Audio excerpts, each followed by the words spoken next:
Good afternoon, everybody. On behalf of EFSA, I would like to welcome you to this webinar on document J removal in Euclid and how to report data for pesticide dossiers.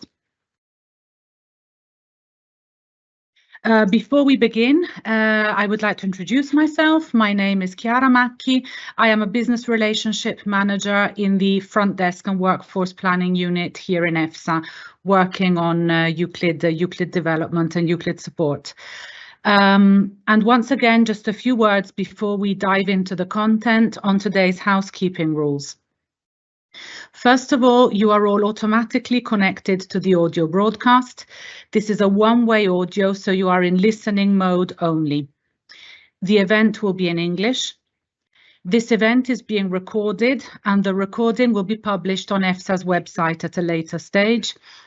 After the event, attendees will receive a link to a survey to evaluate EFSA's event and services. We kindly ask you to take a couple of minutes and fill this out. And lastly, on the practicalities, the chat will be, so you can only post questions in the chat. There will be no live question time at the end because, as said, it is a one-way communication channel. You can post your questions in the chat at any moment in time from the moment the webinar is live. They will be replied to orally at the end of the presentation. Should there be any questions left over, of course, at the end, we will provide answers later. Now, for today's agenda, so we started at 2 o'clock. You will first have a brief introduction and some background information on this DocJ removal process. Then an extensive slide set on how to report data and pesticide dossiers after removal of document J. A couple of final reminders in the additional information section, a live Q&A, and then we plan to close by 4 p.m. this afternoon. So, introduction and background information. Why are we here today? Document J is a legacy document which does not respect the criteria of providing data in a structured format, which was one of the pillars, let's say, and the fundamental reasons also under the transparency regulation and moving to Euclid for pesticide dossiers in the first place. As of go live of Euclid 6 version 9, which is scheduled on the 26th of May 2025, the attachment field for document J will be removed from Euclid dossiers. Just a couple of clarifications on this point. This removal will currently apply exclusively to chemical active substance dossiers. So microorganisms dossiers for the time being will remain unchanged, and of course there will be an adequate information campaign if and when this is removed also from microorganisms dossiers. So important to bear in mind, we are talking about chemical active substance dossiers.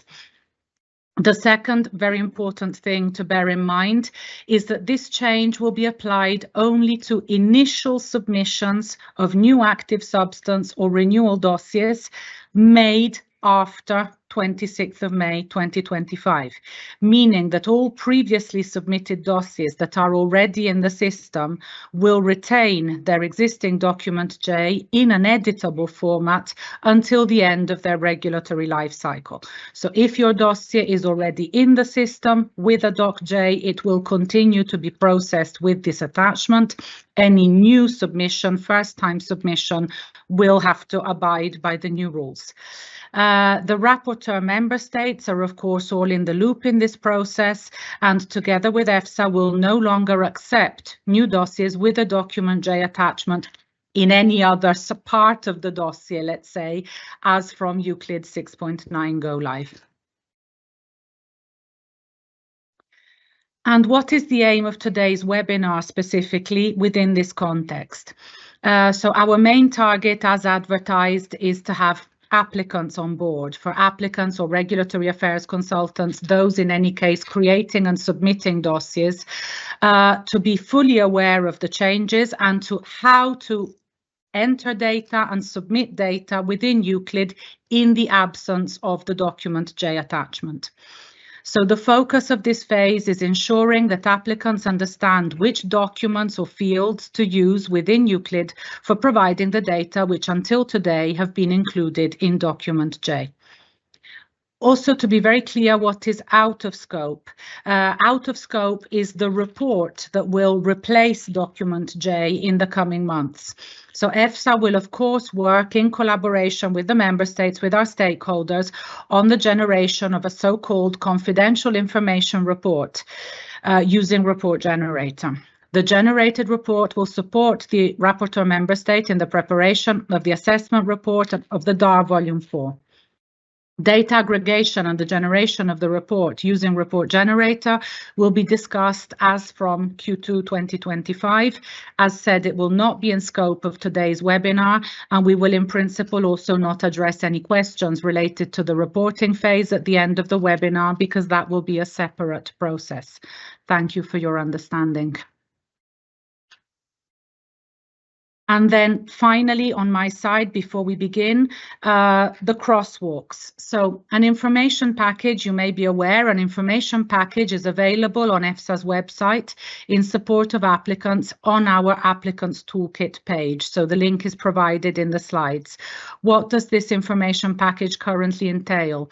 It contains the crosswalks, or the mapping of document J elements to the existing and new fields in the Euclid dossier. This is an Excel file where you can see section by section of what was typically previously provided in document J, which Euclid field or document to place this information in. And a small complementary set of ad hoc instructions for compiling certain fields or documents, which will later be included in the revision of the manuals. So these remain standalone for the time being until we update the manuals. As soon as the new manuals go live, this information will of course be embedded there. To be very clear, the above mentioned files are always to be understood and read in conjunction with the latest version of the Euclid Active Substance Application Manual. Also, for the sake of clarity and for everyone to understand, all data stemming from document J will have a filtering rule set to unless conf, meaning that applicants will clearly be able to flag them as confidential and provide an associated justification, which will then be assessed by EFSA for a renewal dossier, by RMS if it's a new active substance dossier, and basically that process will remain unchanged. And without further ado, I pass the floor to my colleague Alessandro Delfino, who will walk you through the more technical aspects of the webinar.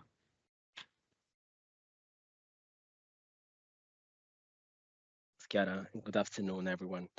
My name is Alessandro Delfino, and I'm a scientific coordinator working on Euclid in the front desk workforce planning unit at EFSA. During this part of the webinar, we will be focusing on how to report data in pesticide dossiers after the removal of document J. This is the overview of Euclid sections for providing data currently included in document J that we will be covering today. Specifically, I will guide you through how to report data in the active substance datasets. Particularly, we will be touching upon the following sections: identity of the active substance and applicant, producer of the active substance, methods of manufacture of the active substance, specification of purity of the active substance, analytical profile of batches, and analytical methods. Next, we will move on to the product datasets, namely the main representative product, and if any other representative products that might be provided by applicants. In these datasets, we'll be focusing on the following sections: identity of the plant protection product, trade name or proposed trade name and applicant, producer of the plant protection product, detailed qualitative and quantitative information on the composition of the plant protection product, methods of manufacture of the plant protection product. Finally, I will give you some instructions on how to report data in the impurities and test materials documents. So then let's start from the active substance datasets, and particularly from the identity of the active substance and applicant. This section is located in the node 1.1 of the active substance table of content and enables users and applicants to provide all relevant information on the identity of the active substance, such as chemical identifiers and applicant information, namely the legal entity owner of the active substance. As you can see from the slide, I would like to share with you some key elements that will have to be provided in this document. Let's start from the substance name field. As you can see, the field has a red asterisk, which means that the field is mandatory. And in this field, the ISO name of the active substance must be provided for pesticide applications. If we move to the legal entity field, here a reference to the legal entity of the active substance must be provided. When compiling the legal entity field, a new window pops up, which enables users to provide all detailed information about the legal entity, such as address, contact details, etc. Another important information to be provided is, of course, the reference substance field, where users will have to reference the active substance entity, while all relevant chemical identifiers of the active substance must be provided, such as the CAS number, EC number, UPAC name, molecular and structural formula, SMILE, INCI, isocommon name, and as from the upcoming EUCLID release, also the CPAC number can be provided within the reference substance. Let's now move to the producer of the active substance section, located in section 1.2 of the table of content. In this section, the name, address, and other contact information of the producer of the active substance must be provided by referencing the legal entity under their name field. Also in this case, as you can see from the slide, when compiling the name field, a new window pops up, and applicants must provide all detailed information again on the legal entity, such as address, postal code, and any other contact details that might be needed in this context.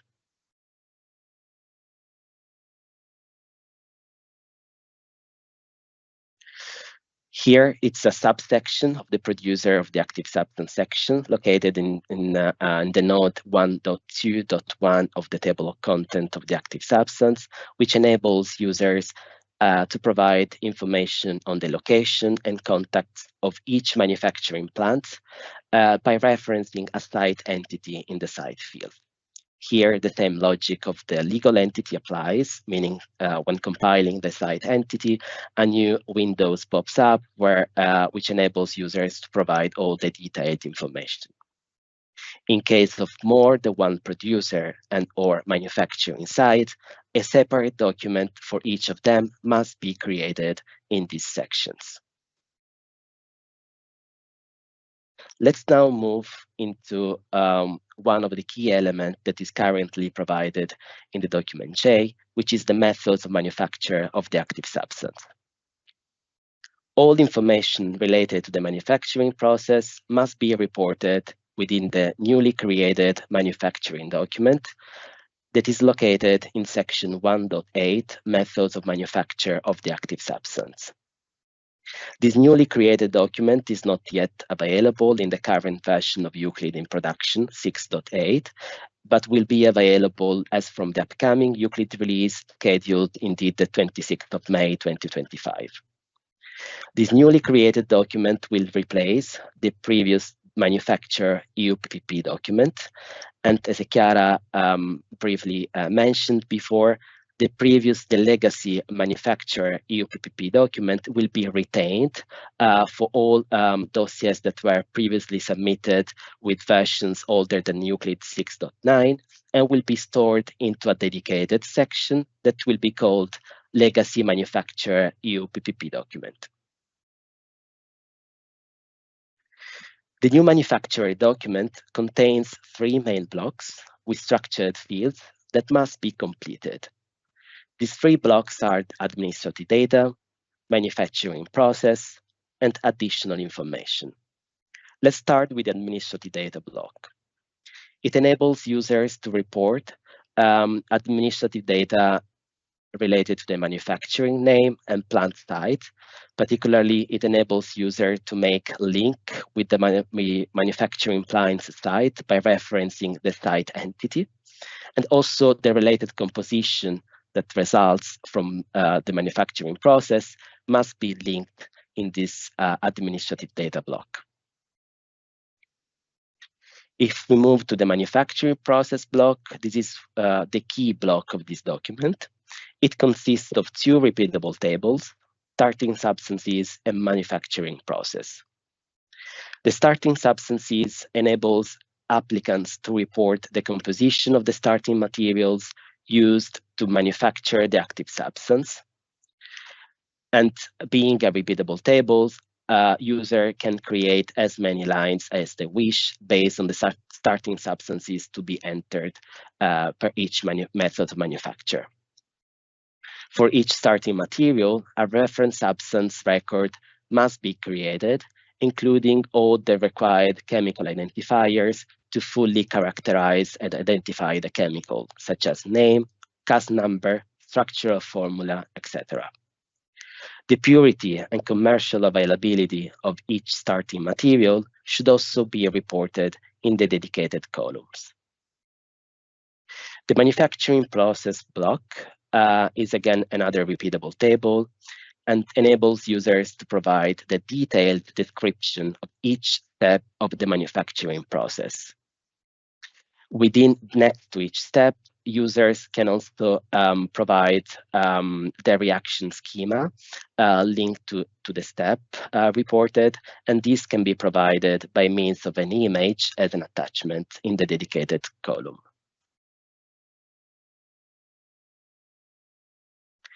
Additional information is to provide any additional information related to the manufacturing process. In this block, any additional process flowchart that could not be provided in any of the previous blocks can be attached to this section. To be noted that one manufacturer EFSA document, namely the new manufacturer document, must be created per manufacturing process. If multiple manufacturing processes need to be reported, a dedicated column document must be created for each manufacturing process. Let's now move to the specification of purity of the active substance.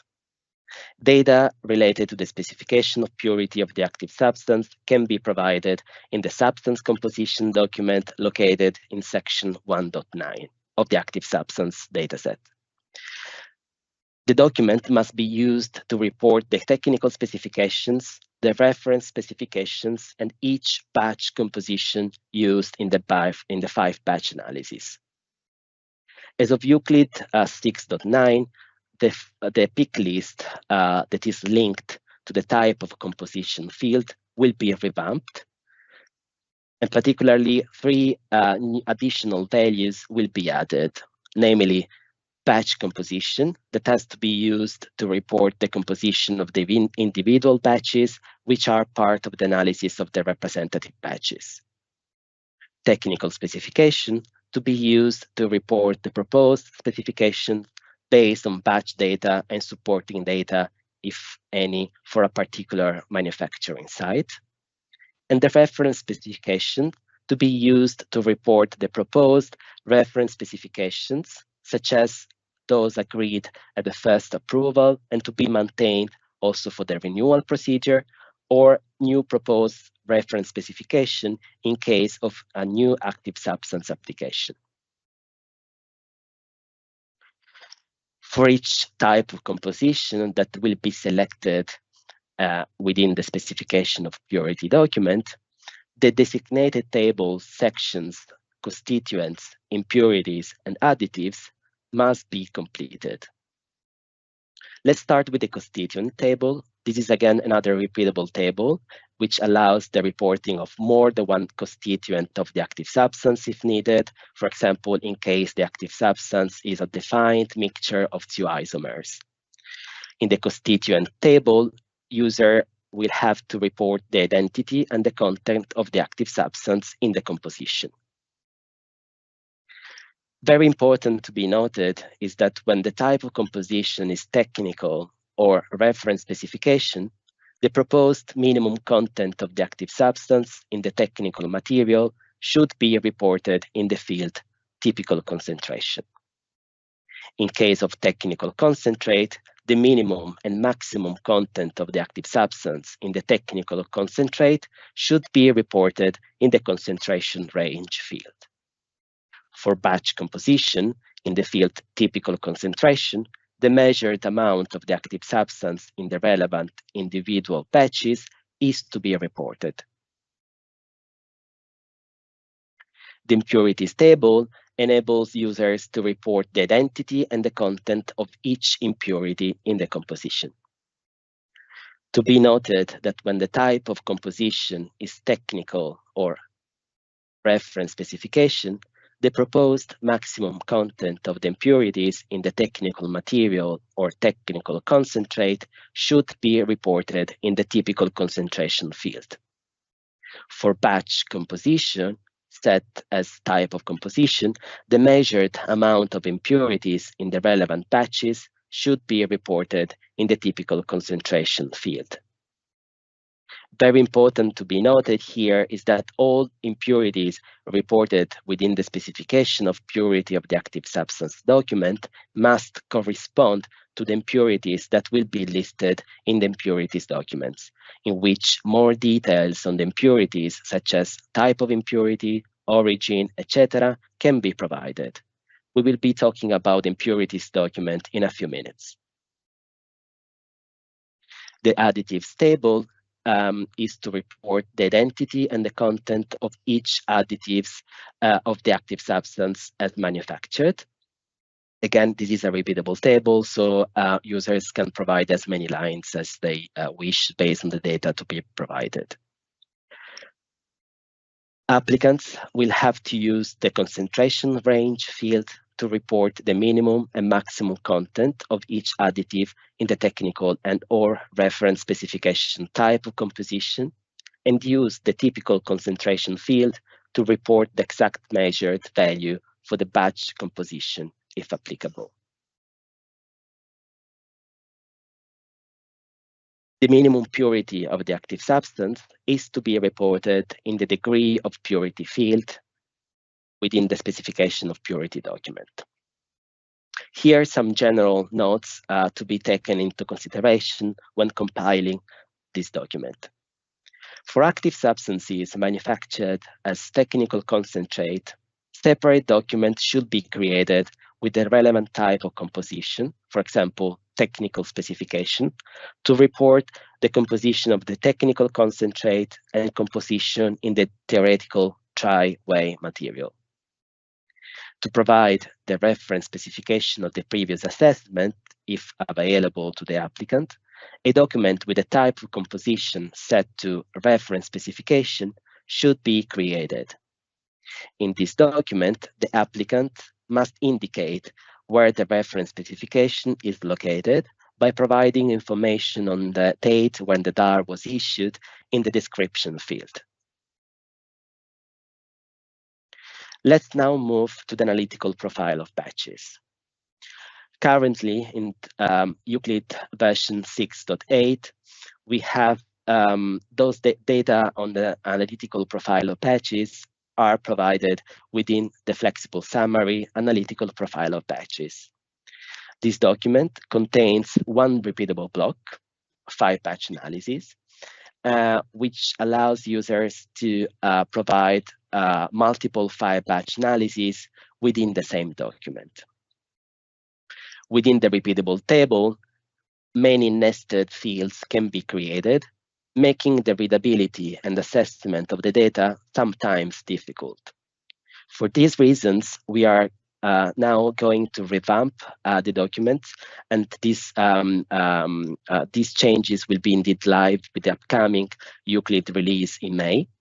And we will be creating 2 documents, endpoint study record and endpoint summary. Now, let's go into the details of the endpoint study record.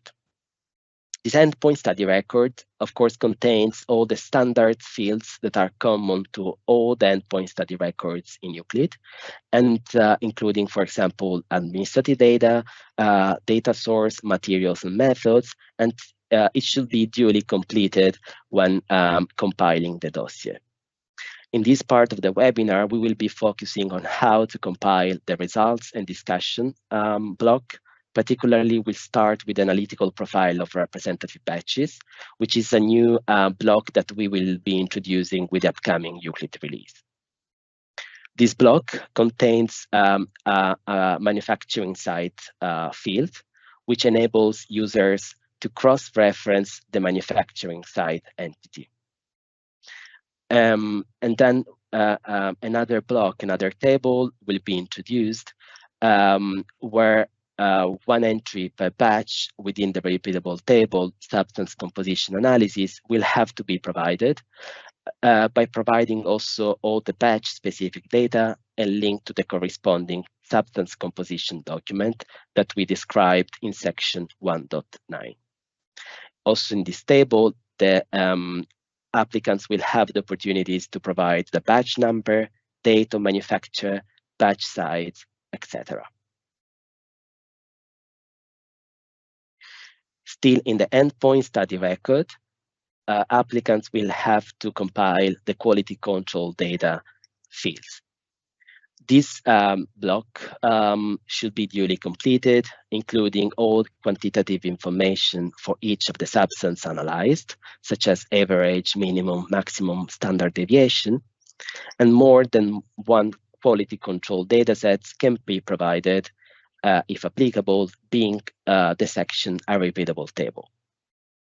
The technical specification field should also contain a link to the substance composition document where the type of composition was set to technical specification, as we described in the previous slides for the substance composition document. And these technical specifications is the one derived from the batch analysis and quality control data reported in this document. Next is the endpoint summary. The endpoint summary will have to be used to collect the outcome of all the 5 batch analyses submitted for the active substance, to sum up all the technical aspects and lead to a conclusion on the specifications.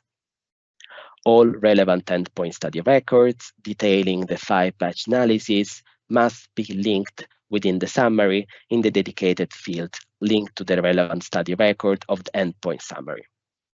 An important note to be made here is that a migration will be duly carried out to migrate data that provided in the flexible summary. So data that for previously submitted dossiers, data provided in the flexible summaries will be migrated accordingly in the endpoint study record and endpoint summary. Let's now talk about the analytical methods. In order to facilitate further extraction of the analytical methods related to the analysis of the impurities, other than relevant impurities, in the confidential report that will be created later this year, all the analytical methods for significant impurities must have methods for significant impurities in the endpoint field. The document, analytical methods, should be duly filled in, including all the dedicated structured fields for the materials and method and results and discussion sections as described in the Euclid application manual for chemical active substance dossiers. To report studies on the screening for impurities, applicants should also use this document, analytical methods, with the same endpoint, methods for significant impurities, clarifying in the remarks field that the study is a screening. As from next year, April 2026, when we will go live with the next version of Euclid, we might need also to introduce a dedicated endpoint value in the endpoint field to report data for the screening of the impurities.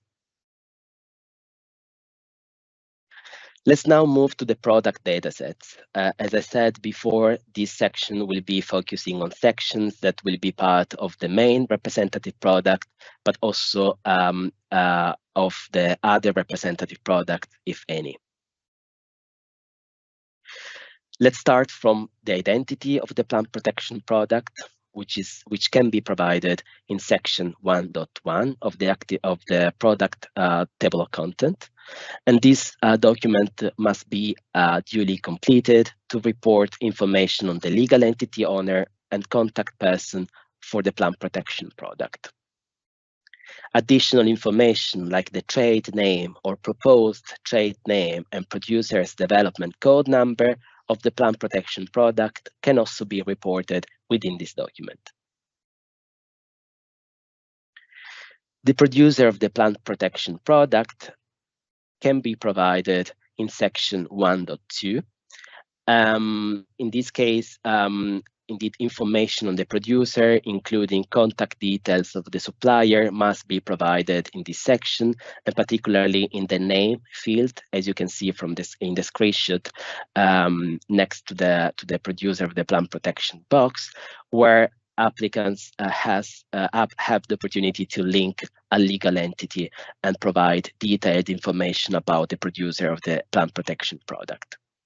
Whereas information on the manufacturing plant of the plant protection product must be provided within the subsection 1.2.1, location of manufacturing plants, by referencing the site entity within the site field.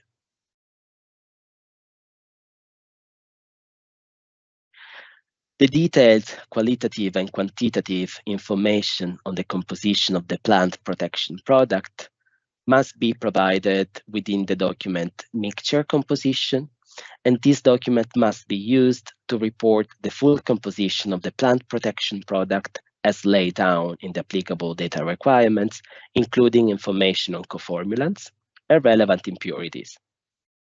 For each component, a reference substance must be created,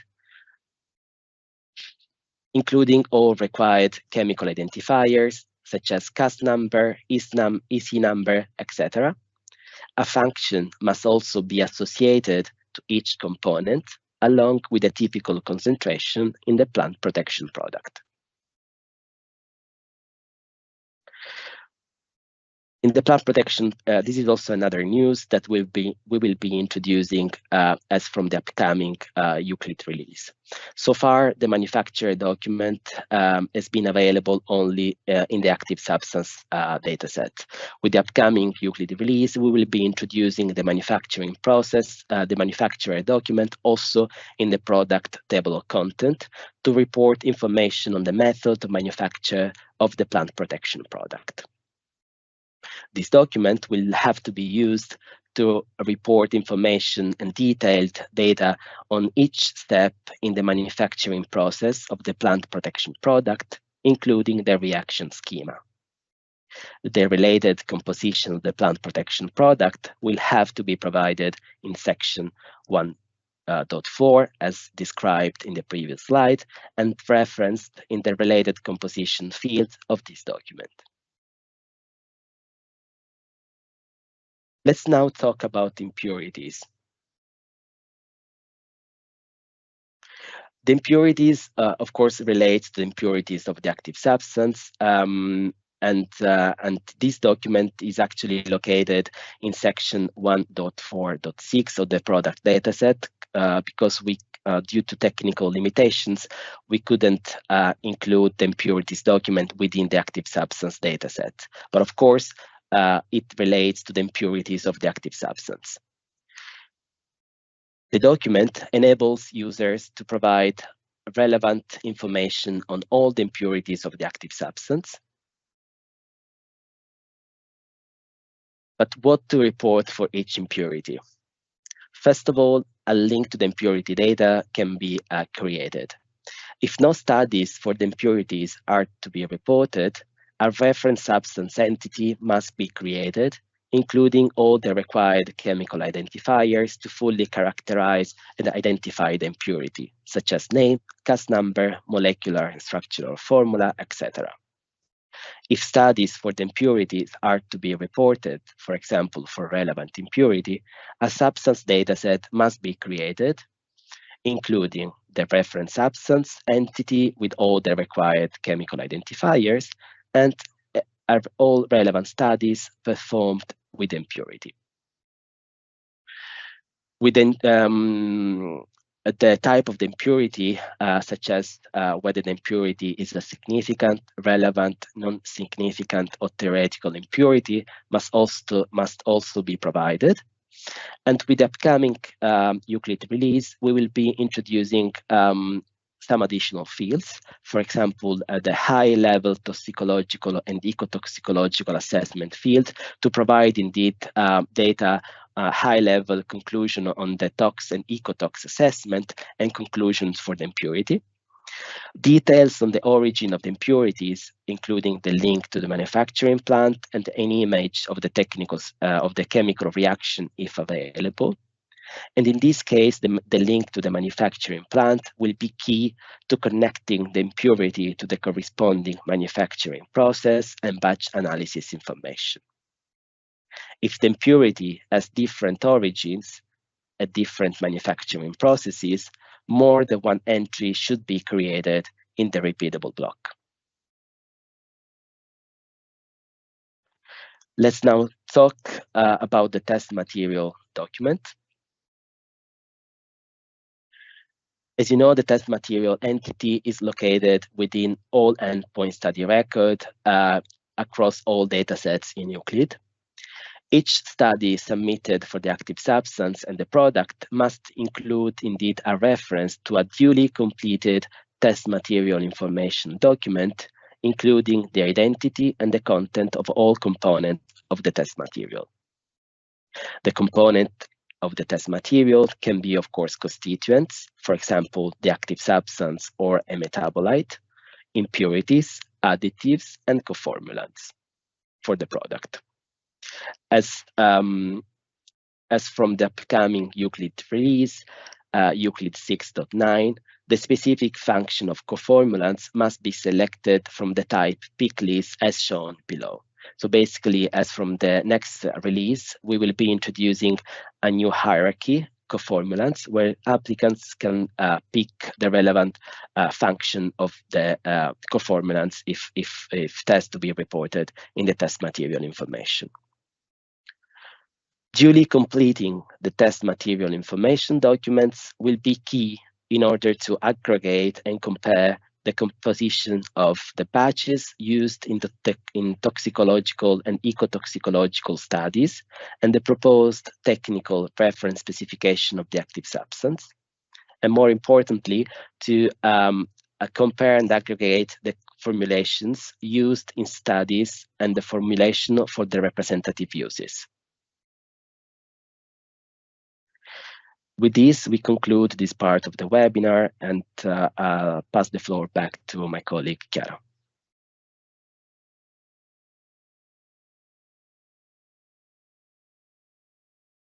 Thank you, Alessandro, for the very clear presentation. And now we go towards, we move towards almost closing the info part, let's say, of this webinar with some last couple of pieces of information which could be useful for applicants. So in this page, we would like to summarize some useful links that we recommend people to familiarize with if they're not already using them on a regular basis, let's say. First of all, first and foremost, the applicant's toolkit, which is the one-stop shop, let's say, the reference location for finding all available supporting material on EUCLID, the links to the user manuals, the training courses, crosswalks, validation rules, filtering rules. Everything can be found and accessed through the toolkit, where we also keep everything up to date. For any questions related to EUCLID for pesticides, or for example, even any doubts that come to you following this webinar, you know, thinking it over again, for any technical issues or any doubts when filling in your dossier, please contact us using the Ask a Question service, link also provided. And then in this webinar, we have, of course, focused on the EUCLID 6.9 format changes, which are linked to the document J removal, that are relevant for the document J removal. Of course, the EUCLID 6.9 release actually comes with plenty of other changes, other format changes.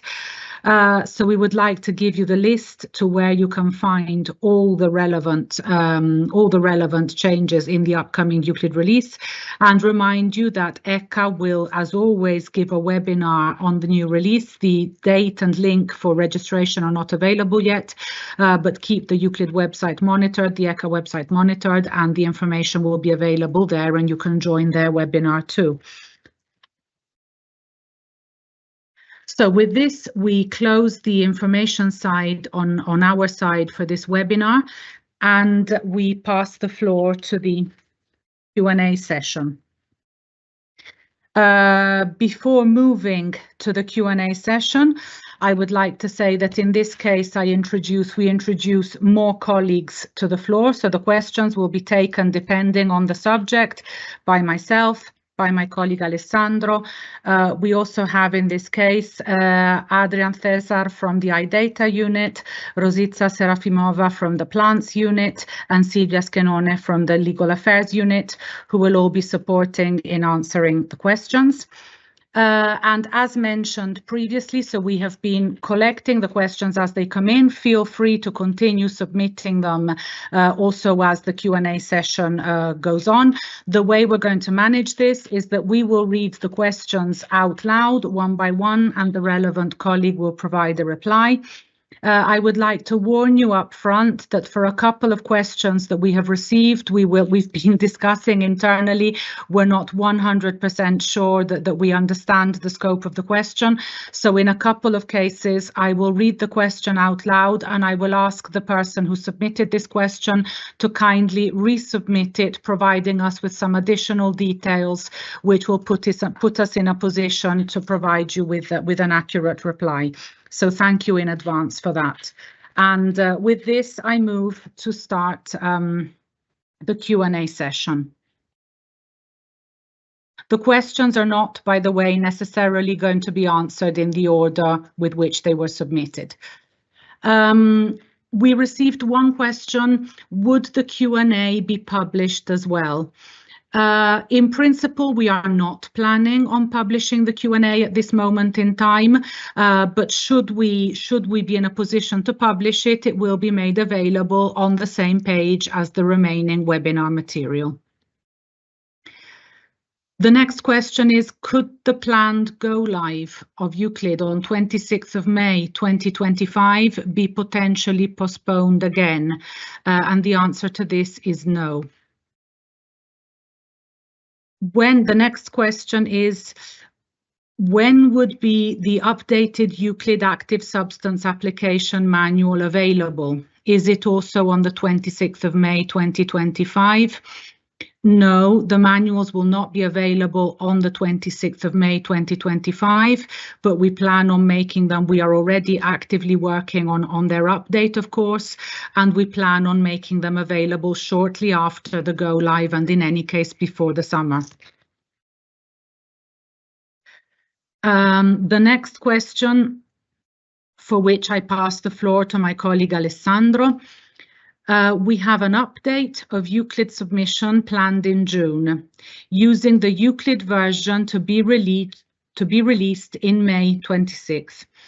I understand that we do not have to do the Doc J in EUCLID, but in a Word version as previously. It needs to be updated. Will we have a validation error in the future version of EUCLID?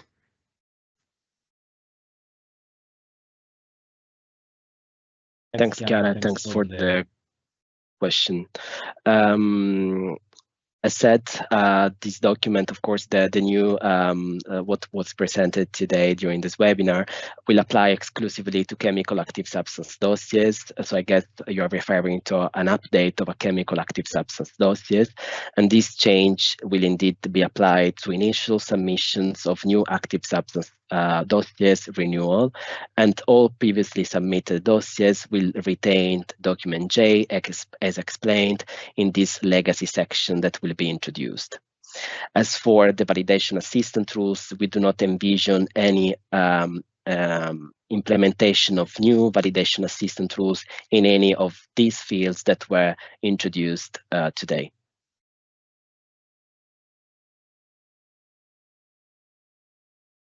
Thank you, Alessandro. Next question. On the EFSA website, it is mentioned with the EUCLID 6.9 release, currently scheduled to go live on 26th of May 2025, the possibility to attach document J will no longer be available for newly submitted pesticide chemical active substance dossiers. What about an active substance dossier that has already been submitted? Context renewal of an active substance, and the new submission is required to answer the RMS and RMS complementary data request. Can it still contain a doc.j? Yes, so as mentioned during the slides, the change will only refer, the change only applies to newly submitted active substance dossiers. New active substance or renewal of an active substance dossiers submitted for the first time after the 26th of May 2025.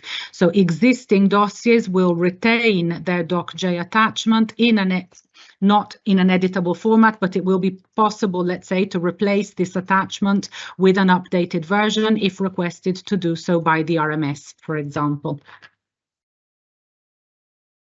The next question, the next question is one of the ones that was unclear to us.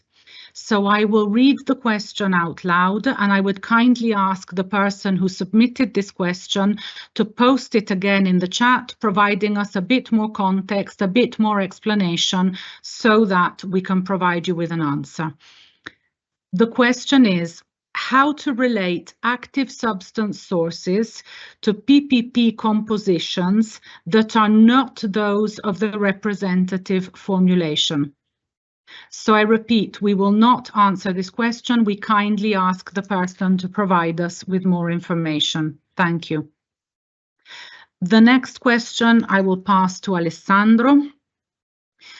We have an update of EUCLID submission planned in June, using the EUCLID version to be released in May. No, sorry, this one we've taken already. No, sorry. Using the EUCLID version to be released in May the 26th. I understand that we do not have to do the doc.j in EUCLID, but in a Word version. My question is, the method of analysis in the doc.j have to be also summarized in section 4 analytical methods or only in the Word file? Thanks.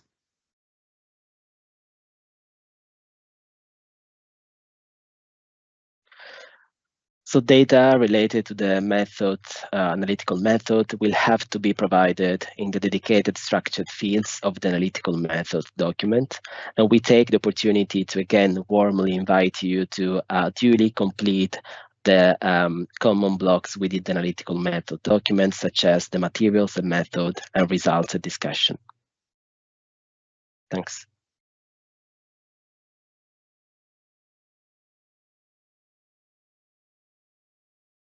Thank you, Alessandro. Then the next question is again for Alessandro. Where to include the safety data sheet of the starting material if requested?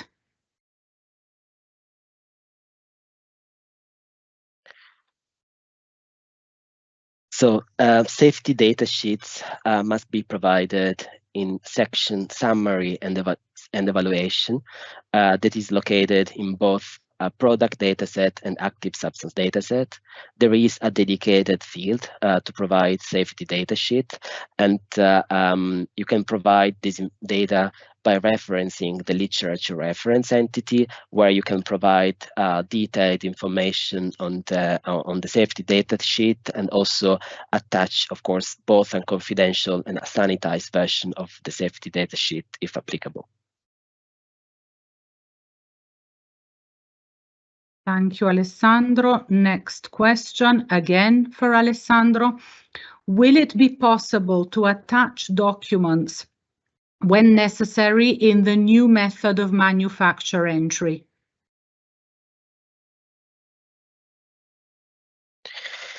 It is possible to attach documents. However, we limited only the attachment of images. I mean, all the images can be provided by means of an attachment in the reaction schema fields or the additional flowchart schema. We do not envision to date attachments of file format other than images.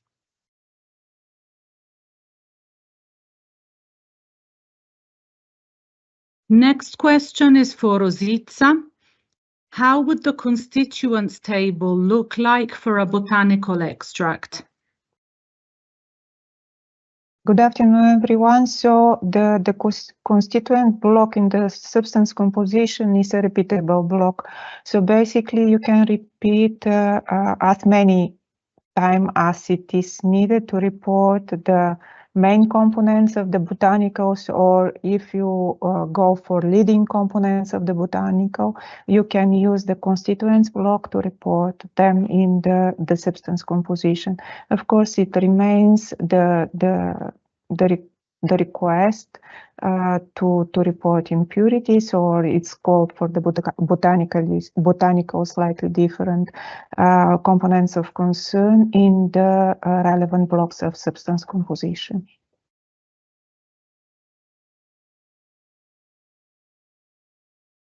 Thank you. The next question is for Adrian.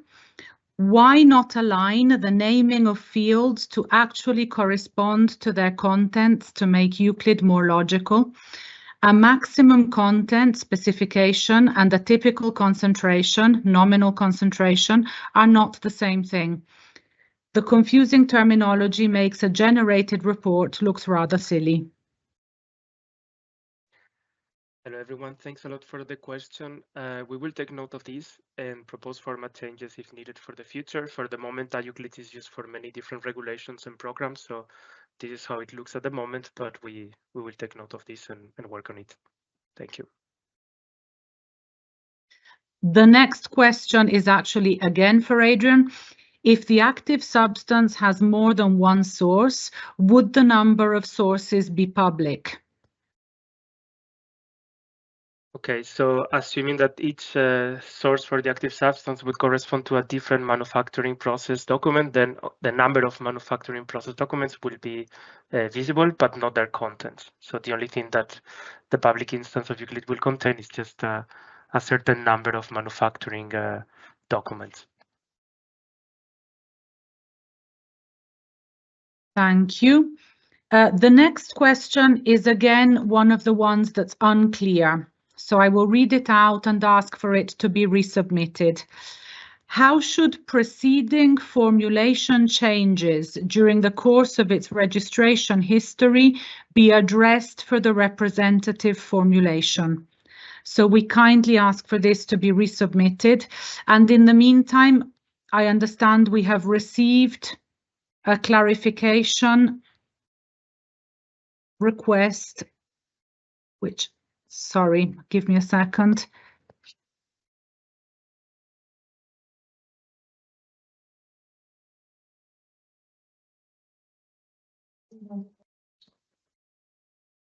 So, apologies, I will now reread the question that was resubmitted previously asking for clarification.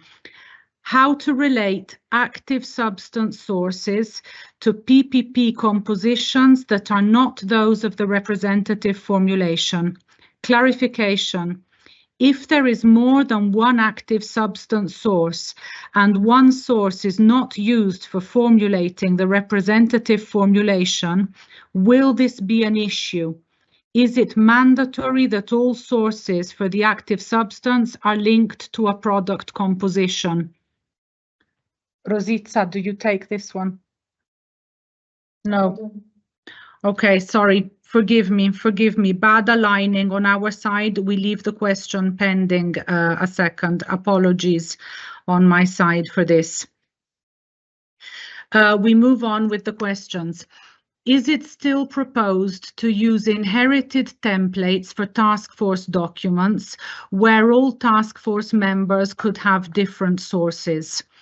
Of course, this remains an option. So if the different members of a task force have different sources, it will be possible for them to submit this using inherited templates within the one dossier. In general, our recommendation, EFSA's recommendation for a task force or a joint submission is to use the standard joint submission functionality as opposed to the inherited templates, as this is clearer for all. We have another question where we would like to seek clarification, and the question is the following. In the case of task force submissions, how is filling in of confidential information dealt with? We are not quite sure what the issue is here, so can you please clarify, and we will provide you with a reply. The next question is for Rosica. I have a question regarding, sorry, Rosica, can you mute? I have a question regarding on the active substance data set and QSAR data on impurities, tox or ecotox. Should we include them in the tox and ecotox sections? In this case, how we could inform this is fully confidential as being on an impurity? So if the QSR or the data are on the impurities, they should be included in the impurities document, and for each impurity data set can be created. So it's not needed to be reported in the active substance data set, but in the impurities data set, and there the confidentiality can be claimed, of course.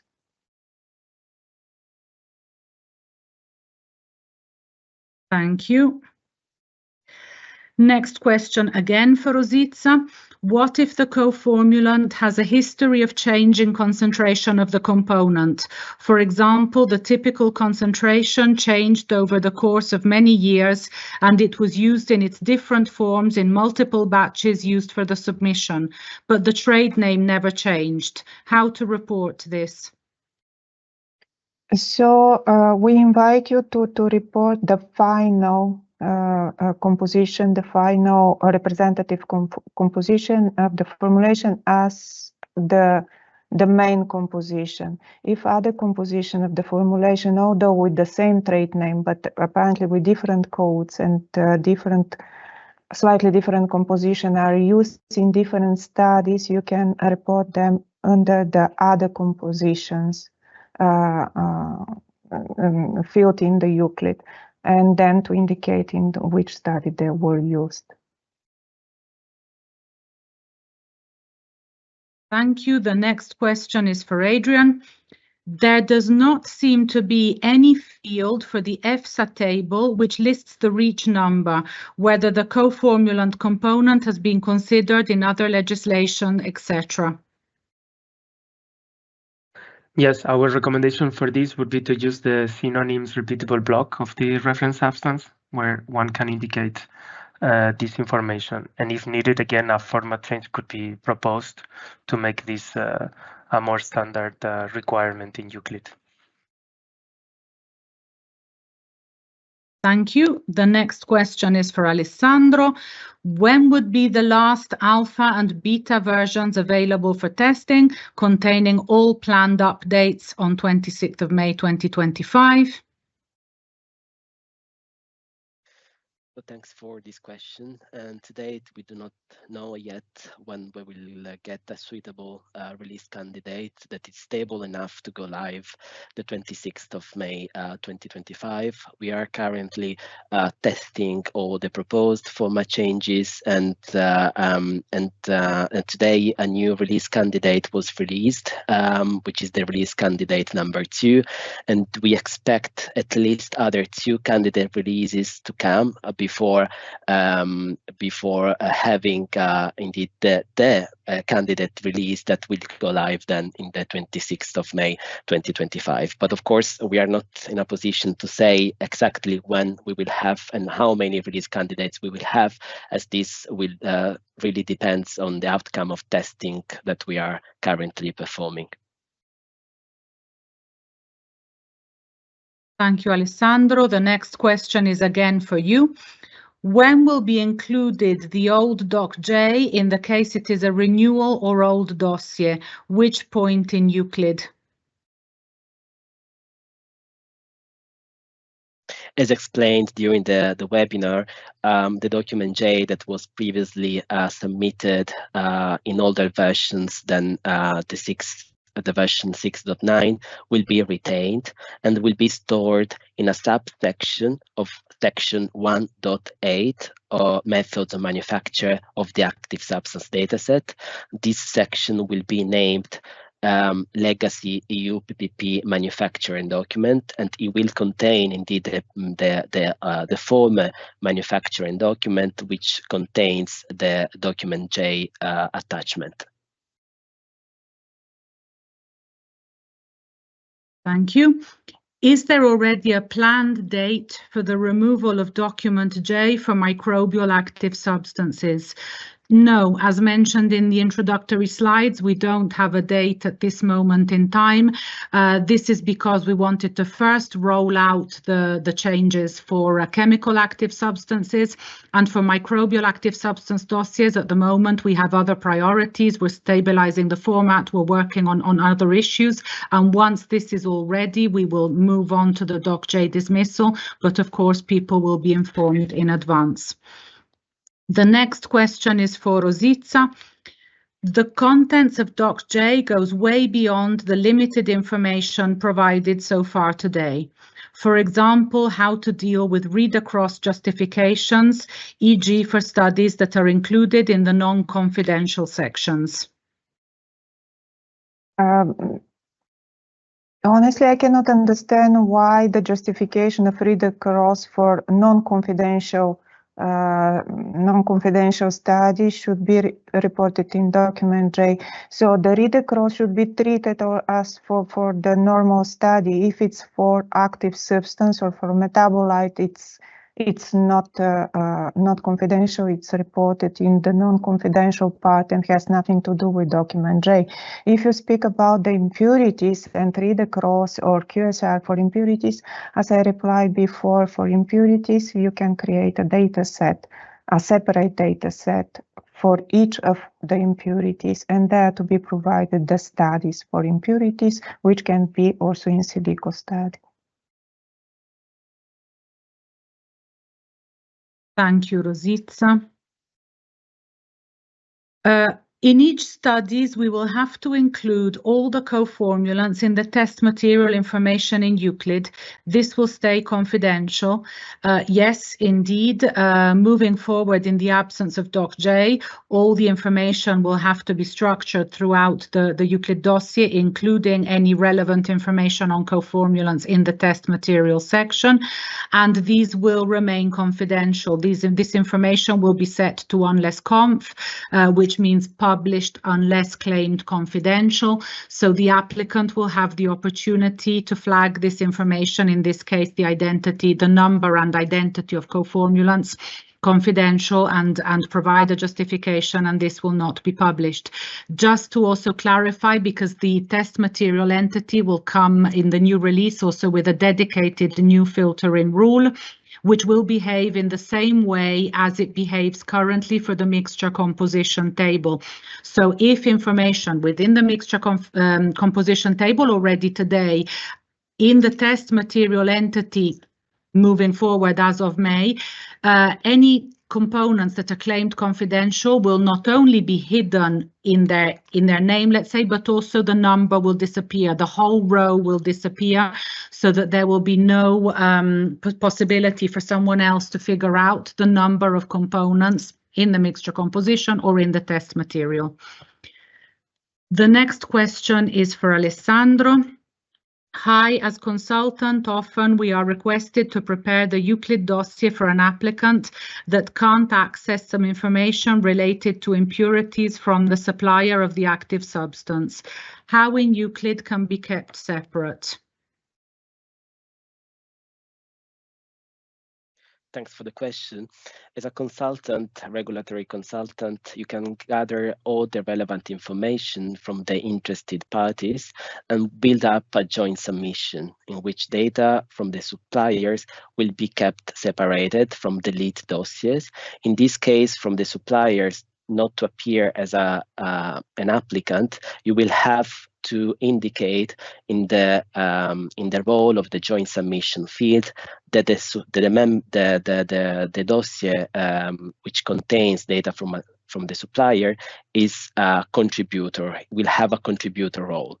So that means that internally we will process this dossier as a dossier providing data contributing to the renewal or approval of the active substance. And therefore, this in our internal system will not appear as an applicant. Thank you, Alessandro. The next question is for Rosita. Will Euclid now be required for technical equivalence applications? No, I don't think that technical equivalence will be used for the Euclid. The Euclid is for the approval of the active substances and MRL application for the time being.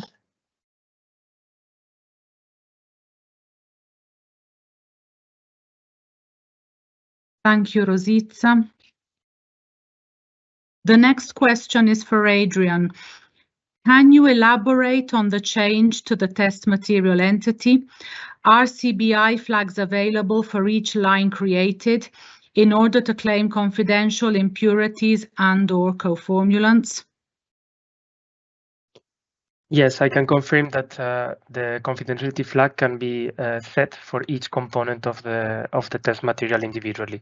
So you can set it up depending on what kind of component this is. Of course, the active substance can never be confidential. Thanks, Adrian. And the next question is again for you. Where to report the table on the eco-toxicological equivalence of batches? So the key here is to fully complete all the test material entities across the dossier in all the studies where they are linked. And this information will be used automatically to extract a table that will compare the composition of each testing material used in tox and ecotox studies. And that would be the one that will be used for the equivalence of batches.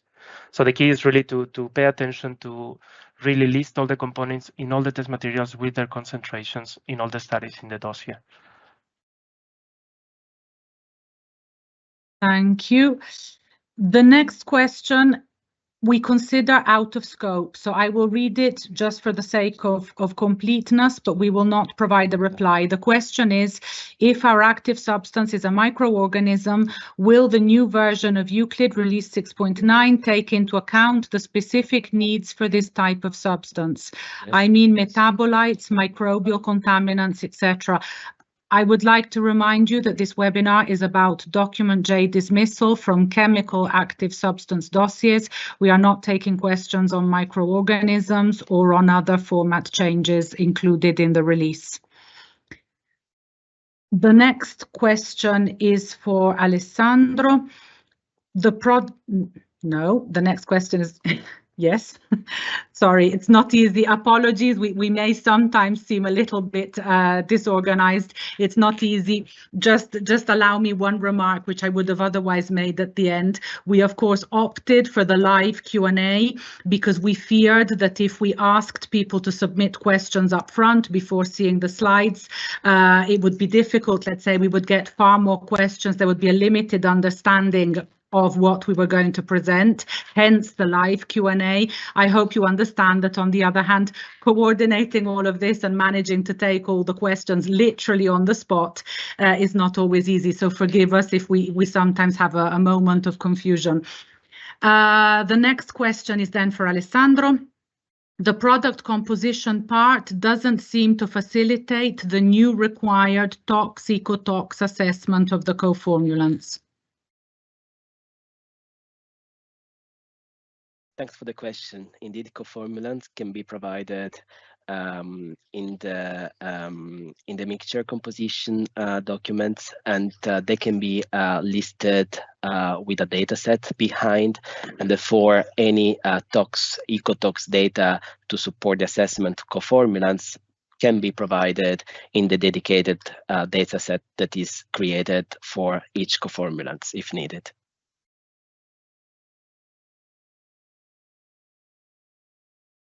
Thank you, Alessandro. The next question is for Adrian. Does the extended test material information, including impurity and additive details, only need to be given for batches used in ecotox studies or for all batches of the active substance data set? Yes, so as I mentioned earlier, the test material entity should be complete for all the studies in the dossier, not only for tox and ecotox, because we need this information very clear across the full dossier. So yeah, in all cases. Thank you, Adrian. The next question is for Alessandro. I understand that the validation assistant will not be adapted in May. When is it planned to adapt the validation assistant with the latest updates? Thanks again. As said, we are not envisioning any validation assistant rules on these new format changes that will have an impact on the removal of document J. We don't do that for the near future, but also for the long term, because we would like to give indeed a long transition period before being able to create new validation assistant rules to the latest format changes. We do not know yet when this is going to happen, but for sure we will give indeed all the time needed to adapt and of course we recognize that we know that for applications that have already been submitted with a document J attachment, this might be problematic, and we will take this into consideration when and how we will implement new validation assistant rules to the latest format. Thanks. Thank you, Alessandro. DocJ has a confidential nature. What are the measures in Euclid to protect these data? Has this been sufficiently tested for its effectiveness? In case of accident release of confidential information due to technical failure of Euclid, who should be accounted as reliable for uncountable damage?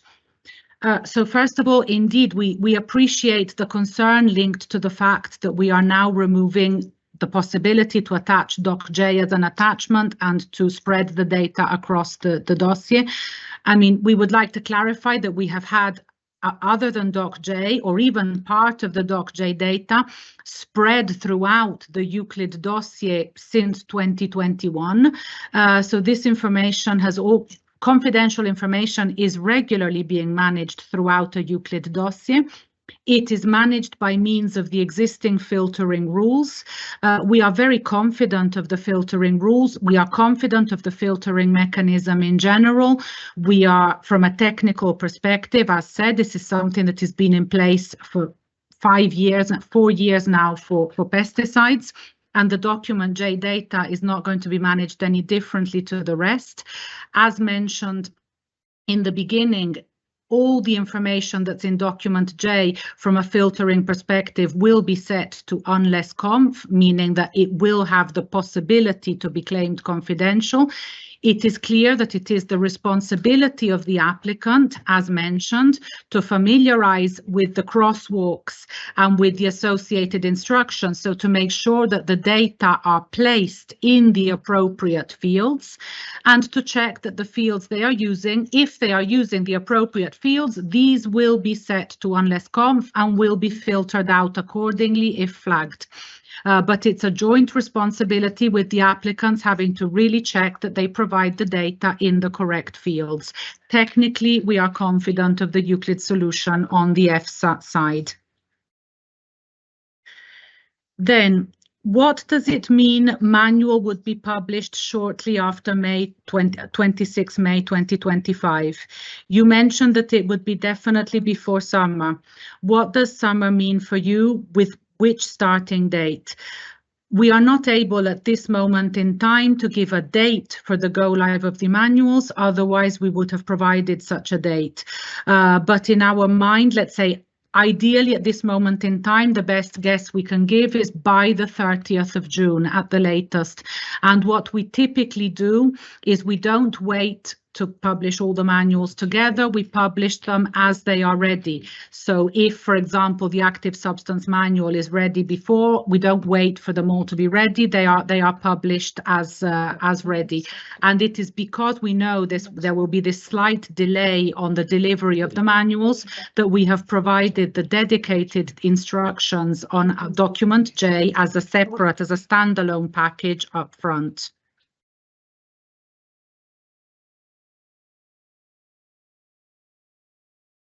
The next question is for Rositza.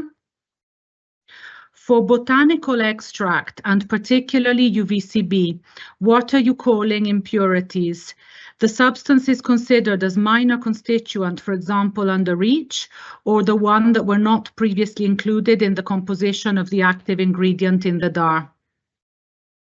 No, don't mix with the REACH. Means we still discuss pesticides and EUCLID for pesticides. So all what was applicable before that, it's still applicable, which means that the impurities will be everything which you do not consider as part of the active substance. So no REACH interpretation or definition here. Everything is under the botanical guidance.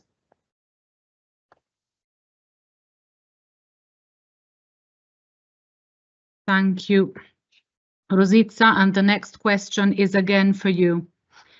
Sorry, I do not understand the answer about the summary of methods of analysis already done. The question was related to an old dossier already submitted. I think it is not coherent to put the summary of the confidential method of analysis in section 4 and also in the doc J. Could you clarify if we have to do it only in doc J or in both doc J and section 4? Before giving the floor to Rositza, I apologize. I think this is a clarification on a previously provided question to which Alessandro replied, actually. Okay, so Rositza, and I understood it was also referring to an already submitted dossier, so not subject to doc J removal. But Rositza, please go ahead.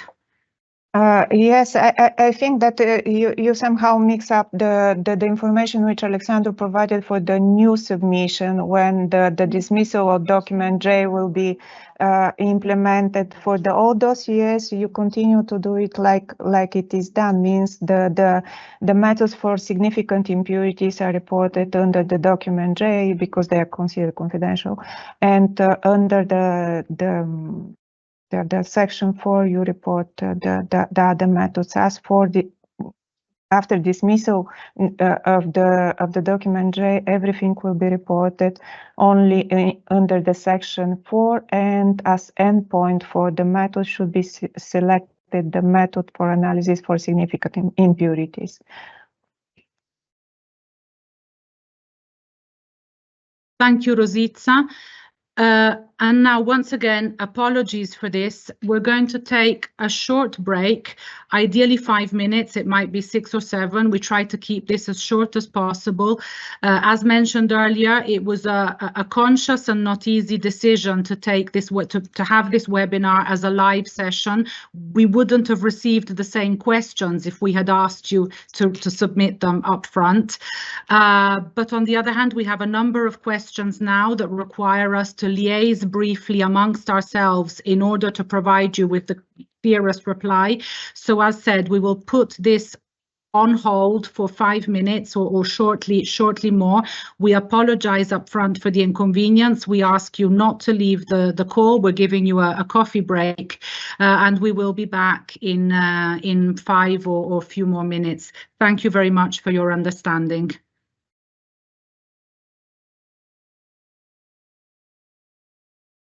Good afternoon again, everybody.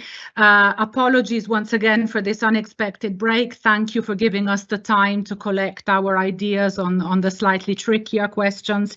Very much appreciated. So we resume. Rositza, the next question is for you. Do you have any solution for a co-formulant being a mixture of 2 to 3 constituents? What kind of reference substance should be linked? So yes, a coformulant can be reported as a mixture, and each of the components of this coformulant should be an individual reference substance. And in the mixture composition, in the formulation composition, you link this coformulant and you indicate as a mixture this coformulant. So it's possible.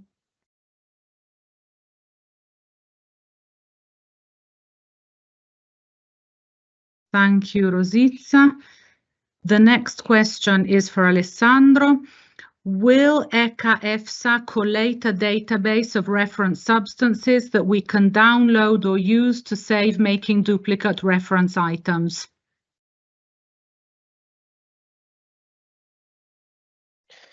Thanks for the question, and we take note of this question, and we will be discussing with our colleagues at ECHA to see how this can be implemented. Of course, if you can also take a look at the ECHA website, there is already a package available which includes all the reference substance datasets applicable in version 6.8, but we understand that this might not be suitable for pesticides applications. But I think we can indeed liaise with our colleagues at ECHA and provide you with more information in writing. Thank you, Alessandro. We now move to the question that was previously provided as a clarification. So one of the questions that we asked, so first of all, the floor will go to Rositza, and it's one of the questions that the requester kindly submitted again to us with a clarification. So how to relate active substance sources to PPP compositions that are not those of the representative formulation. Clarification. If there is more than one active substance source and one source is not used for formulating the representative formulation, will this be an issue? Is it mandatory that all sources of the active substance are linked to a product composition? The shortest answer is no. So you create a mixture composition, then you link with the active substance, and within the active substance you report as many as manufacturing / sources you need to report. Thank you, Rositza. Of course, as usual, if by any chance this reply provided by Rositza does not respond to the original question for any reason, please reach out to us again. Regarding the safety data sheets of starting materials to be submitted, how do you recommend to add this information in a reference entity? Considering this information can be considered confidential and the title of the entity is published. So first of all, the location of the safety data sheet has not changed within the EUCLID dossier. It has always been recommended to provide this in the same location. And when it comes to the recommendation, we recommend to indeed the reference entity is always published, the title. We recommend that you follow the guidelines provided in the EUCLID Active Substance Application Manual, for where we provide guidelines on how to name a study, how to name various things, and of course, in this case, to provide generic information in the title if you don't want it to be disclosed. The next question is for Rositza. Some authorities require detailed lists of endpoints of the coformulants. Where can this document be attached? If I understand correctly, the question endpoints, if you mean study or information data which are on the coformulants, as it was replied before, that for the coformulant, for each coformulant, you can create a data set and to report the study information under the relevant endpoint study reports.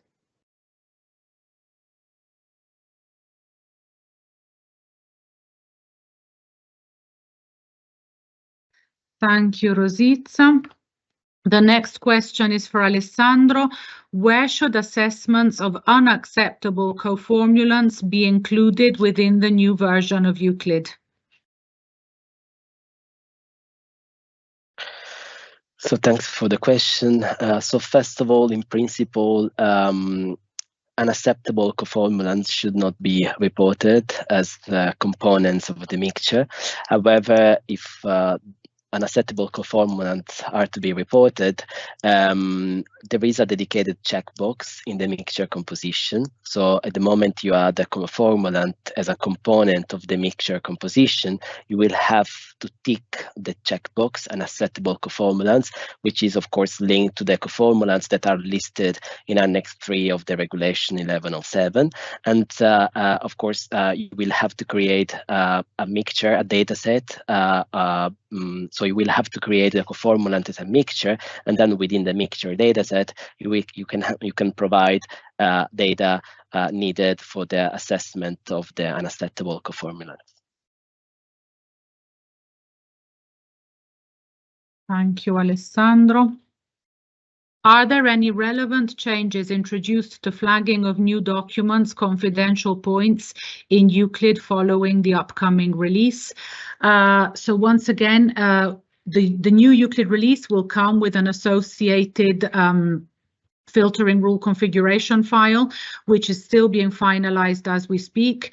It will be circulated shortly, as always happens in these cases, to the PSN Euclid Working Party on Filtering Rules members, which include also members from industry, from applicants, who have the possibility to double check this file and, let's say, challenge us should there be anything they disagree with, and then we make the file publicly available. But in principle, no, there are no surprises. As said, everything that's associated to the dismissal of Doc J will be set to unless conf, and the other for the fields, the paths corresponding to the other format changes are mostly then fields that are the same as other documents. When we have the filtering logic is that we always make sure that we publish the same fields with the same rules throughout the dossier. So there's nothing here that should surprise anyone with the new release. The next question is for Alessandro. It could be useful to include equality rules in order not to block the submission, but understand well how to fill the data set. Thanks for the question, and thanks a lot for this recommendation. As I said, we will take a transition period before introducing new validation assistant rules to the latest format changes, which will have an impact on the document J dismissal. But for sure, definitely, if and how we will implement validation assistant rules on this format, we will, of course, consider them as quality rules instead of business rules. Thanks again. Thank you, Alessandro. The next question is for Rositza. How to deal with mixture coformulants where the detailed composition is kept confidential by the coformulant manufacturer? Basically, as today, if something is unknown to the applicant, there is no way to be reported. Also in Euclid, so you report the main component of the coformulant, which is known to the applicant, then inform the RMS, put a remark that it's a mixture and the full composition is not known for the applicant, and then can be requested. Applicant can request the full composition from the supplier and the full composition to be sent directly to the member states. Unfortunately, cannot be done in Euclid because of this unknown confidential information. So I hope that I answer your question. Thank you, Rositza. Then, regarding confidentiality flags, for many of the new fields, there are no scenarios in which the information could ever not be confidential. Is it planned to change by default flagging from unless conf to always confidential for some of those? Currently not.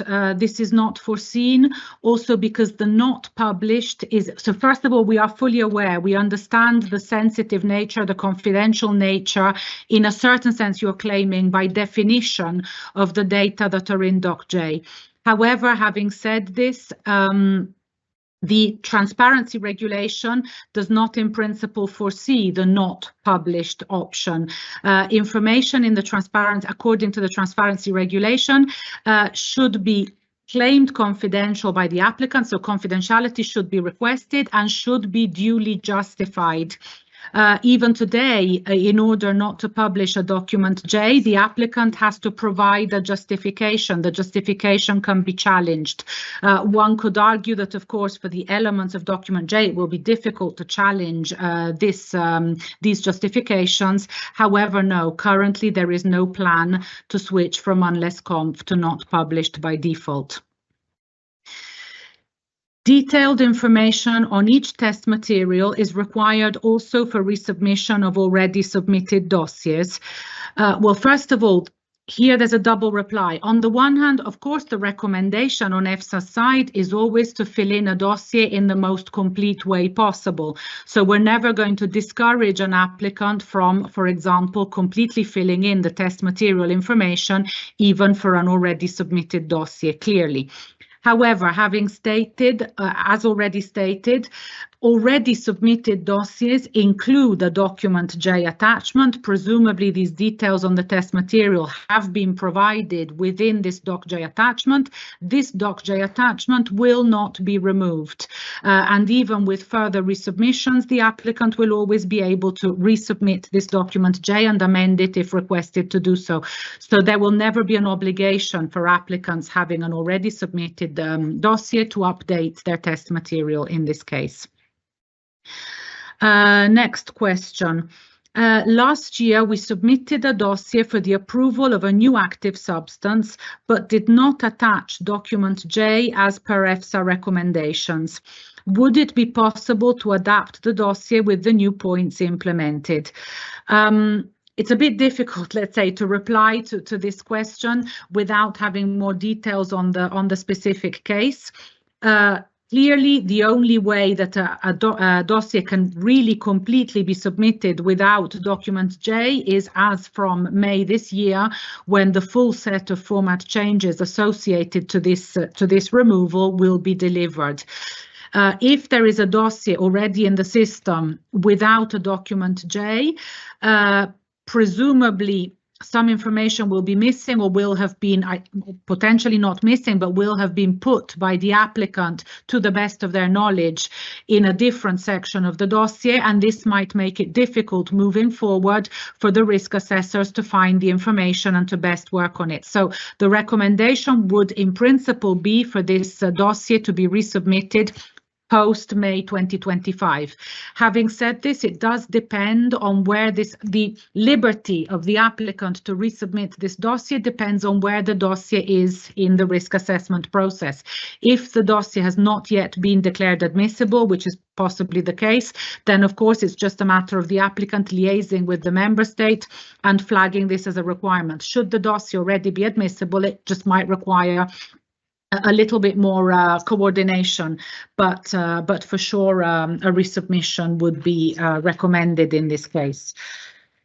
We have a number of duplicate questions, which I will not read out at this point.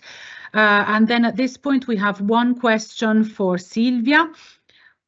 What is the impact if all confidential flags are set as a conservative approach? Will EFSA request to remove and or refuse the dossier? Thank you, Chiara. As Chiara mentioned in various time and during the presentation, all the new fields will be subject to the rule unless conf. So nothing changes compared to the confidentiality assessment that is today performed on the information contained on document J. the difference will be that we will have more confidentiality requests because we will have more fields and sections in which the information is submitted, and the confidentiality the confidentiality assessment will take place as it is today for the document J. So the verifiable justification must be submitted for each confidentiality claim, containing a detailed reference to the items that are claimed confidential and to the legal grounds. So in principle, as Chiara mentioned recently, there is no rejection, full rejection foreseen for the confidentiality claims submitted on this confidential data, but the confidentiality assessment will take place on the legal grounds in order to verify that the justification makes reference to the items that are claimed confidential following Article 63 from 63(2) from B to D of the Plant Protection Product Regulation. I hope to have answered the question. Thank you, Silvia. The next question is for Rosizza, and it is actually once again a follow-up that was submitted kindly on behalf of one of our requests for clarification. So the original question was, the contents of Doc J go way beyond the limited information provided so far today. For example, how to deal with read-across justifications, for example, for studies that are not included in the non-confidential sections. The follow-up information provided is regarding this original question.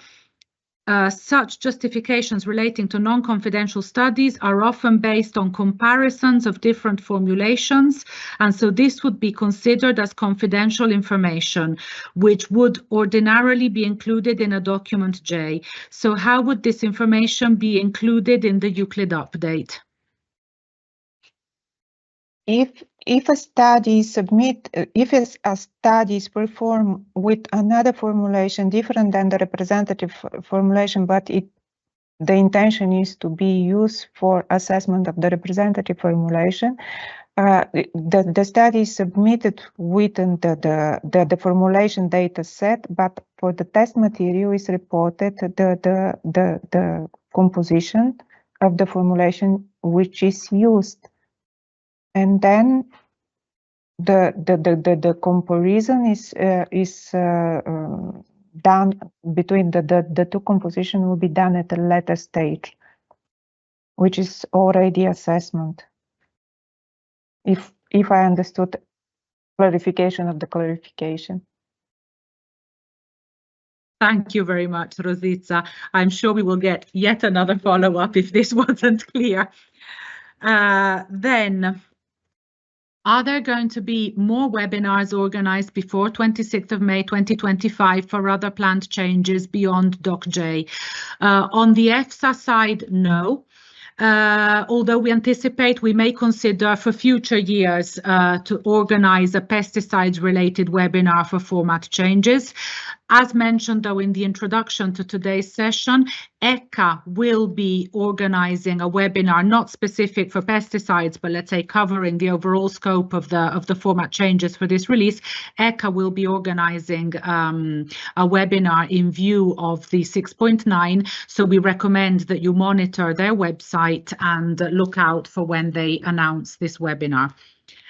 Another question for Alessandro. Given that there are at least 2 updates of Euclid each year, how many times can an applicant reasonably be expected to update their dossier?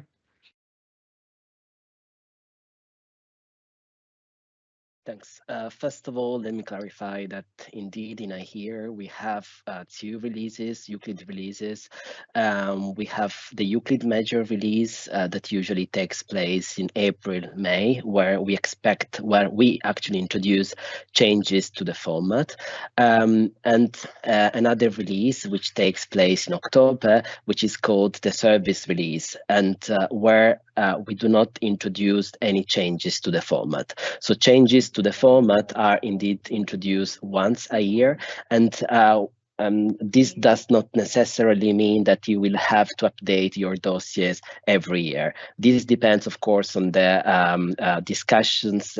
First of all, depends on where the dossier stands, in which status, in which stage of the dossier life cycle stands. And secondly, it might also depend on what the appointed rapporteur member states ask you to do. For example, if your dossier is, a format changes is introduced and your rapporteur member states decides that you will have to update the dossier to have, to consider the dossier more complete from a completeness point of view, then of course you will have to update the dossier. But indeed, this is not necessarily to be done every year. And indeed, this depends on it can be done upon request by the competent authorities.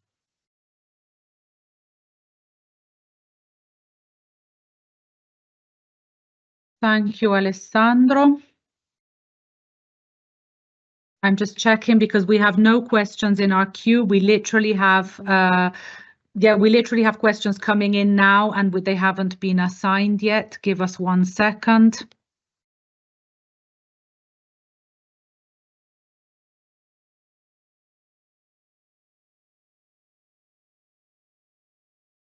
So, are you planning to organize a common mistakes webinar in the future after new dossiers have been submitted following this removal of DocJ update and new knowledge can be shared?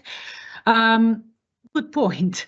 In all fairness, at this moment in time, we have not planned this, but it's a very good suggestion that EFSA will take on board. And if we see commonalities, if we see common issues, if we receive common questions from applicants in this context, we can organize something along these lines, or in any case, make sure that we address the most common questions or problems from applicants. Thank you for that.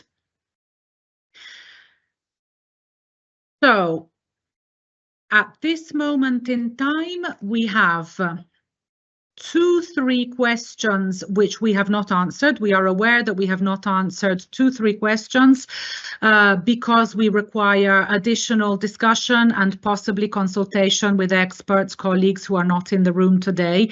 So we apologize for this. These questions, as mentioned at the beginning of the webinar, will be replied. We will publish the replies together with the on the same page on the EFSA website, together with the EFSA material. So I believe we don't have any other questions at this moment in time, and I remind applicants, people in the call, to contact us through Ask a Question should they have any further questions at a later stage. At this point, I think we can start wrapping up. We can start wrapping up the session. I would like first and foremost to thank my colleagues, so to thank the speakers and the contributors to today's session, and of course thank all of those who attended this session today, including the patience of giving us a little bit of time to gather our thoughts along the way. And with this, we had one last slide. Okay, never mind. We have one last slide to just remind, to recap on the practical things. I would also, as well as thanking Alessandro, Adrian, Rositza and Silvia, who supported me in answering the questions, I would of course like to thank Alessandra and Lida, who have been supporting us here in the background, although you haven't seen them. Thank Carolina, who supported us in organizing this webinar, and our service desk staff who have been available throughout the call in case of any technical issues. So I would really like to thank everyone who made today's event happen.